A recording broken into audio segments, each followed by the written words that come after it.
Hi, I'm Mark Cleven and welcome to the LASTOLIT School of Photography, and today we're here to talk about the 8-in-1 umbrella.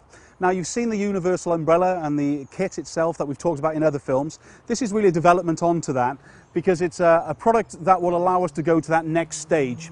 Each of the different styles will slightly modify the light in a different way. Some give a little bit more contrast, some more of a softer effect, some will control it into a small amount, and others will allow it to flood the scene. So let's go one step at a time through each of the diffusers or the reflective surfaces to see the kind of styles and what this product is going to bring to the portrait and wedding photographer.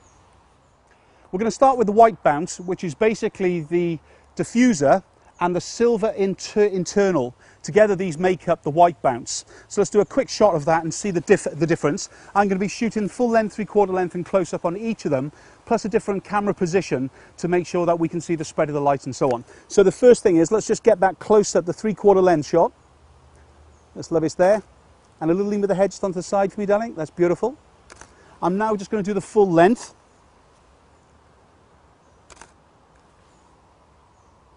And move in position then so I can get that tree shot as well. Straight at me, please, darling. That's gorgeous. So with the white bounce, what I'm expecting to see is quite a large source of light. It's going to spill and kind of light the whole scene. Why? Because we're using the full width of the brolly. Now, this is going to be a little bit more efficient, of course, because it's shooting through, in other words, not having to bounce. So I can move that back just a touch to make use of it. And let's go back and do our, first of all, our 3/4 length. We shoot the umbrella first of all, so I remember which one we've got. That's lovely, it's there. Keep it. Let's do that full length as well. Keep it. And I'm just going to step back and get that overall tree shot.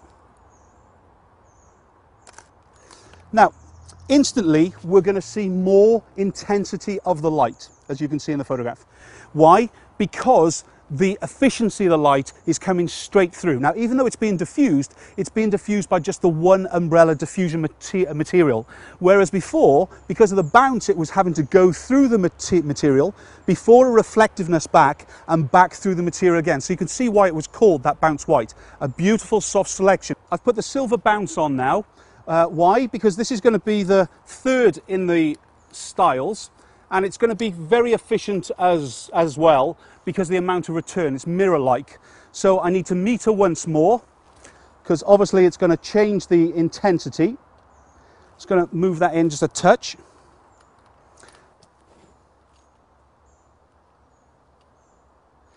And by the way, today I'm shooting on f4 and I'm just moving up my power on the flash to get to the intensity of the f4 that I need.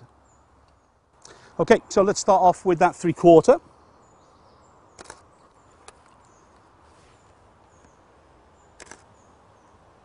And again. And the full length.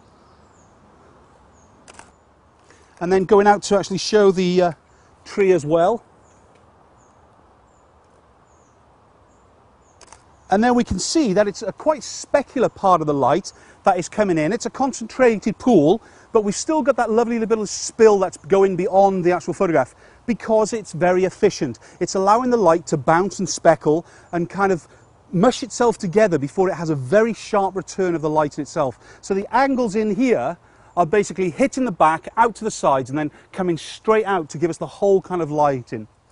So now I'm going to turn the umbrella into an umbrella box. There you go. You soon get used to doing that. It's just obviously slow when you first get going. But the Velcro is just attaching it there. Now you can see we've got like a softbox effect.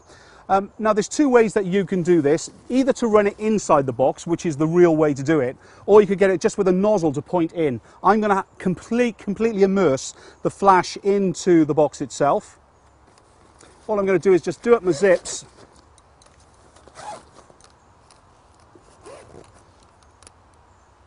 Switch on my rotor, let's just check that works a minute. It does. Position it, of course. Now remember what it's doing here, it's bouncing into the back of the silver umbrella. It's then reflecting back through the soft diffusion material, just like we have with the soft boxes. Just measure that again, f4. Let's just do that 3/4 length again.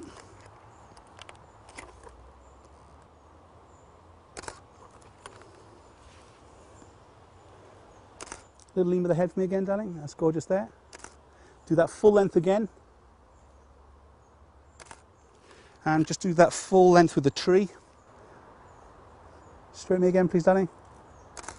Now, we're going to get a much softer reflectiveness, what we refer to as specularity. Okay, the sharpness of the white of the light. Now, let's not forget, just like a softbox, it should be as close to the subject as possible, because that's really where we get the most out of this quality of light. The next one is to basically put the diffusion material back in other words, back to the white bounce, and then put this material on the top. Now this should have a slightly more reflective again.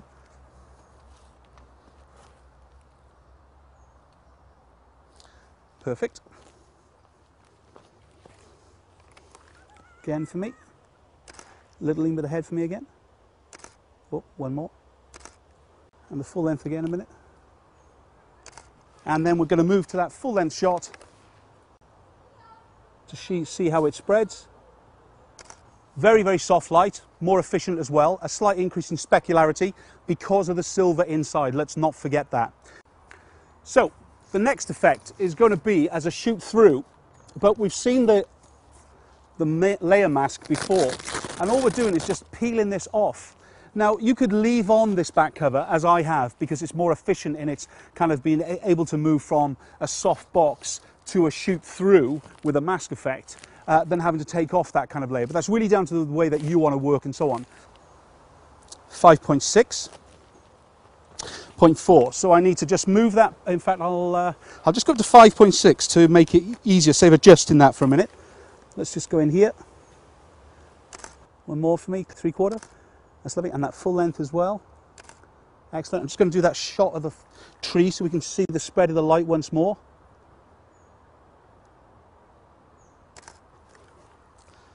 And you can really see the natural vignette that lighting effect gives because of the mask and how we control that light down. The next setup is just threaded through the black again. Remember, no real difference. We're looking for either a 10 o'clock position or a 2 o'clock catch light position within the eye. That's where we get all that full on colour. So the direction that light is there, you just push that all together. I'd always say you should take a little bit more time than me, but that's gone pretty well together there. Let's just measure that exposure. It's 5.6. Once more. Just shoot that full length as well. And again, go into that fuller tree position just so we can see the spread of the light.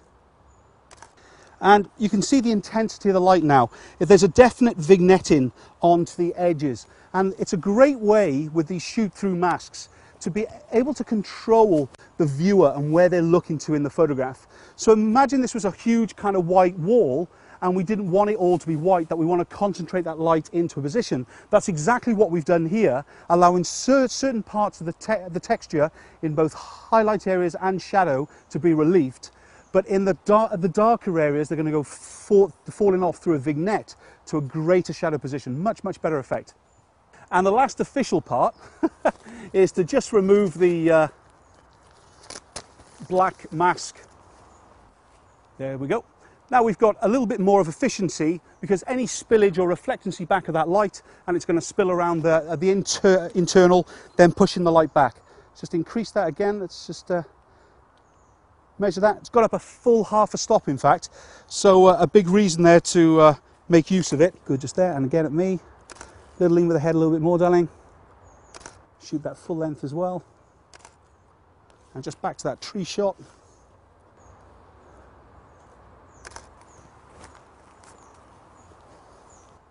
So that's our 8-in-1 umbrella by LASTOLIT. It's designed for either portable flash or studio flash, depends on your needs. And the effects are really down to you as the photographer and how you want to diffuse your highlight within the photograph. Whether you want a more contrasty image or a softer image like we would see from a softbox. Decisions to make as the photographer is what specularity or what sharpness or brightness of the highlight do you need. And that is the key thing. Once you've used this 2 or 3 times, you'll instantly fall into the effects that you enjoy more and more. The great thing about those shoot-through masks is that they can be used for creative effect in pretty much any environment, whether you're on a dark tree like we are here or a big white wall. So that's it. I'm Mark Cleghorn for the LASTOLIT School of Photography. I'll see you on the next one. Bye-bye.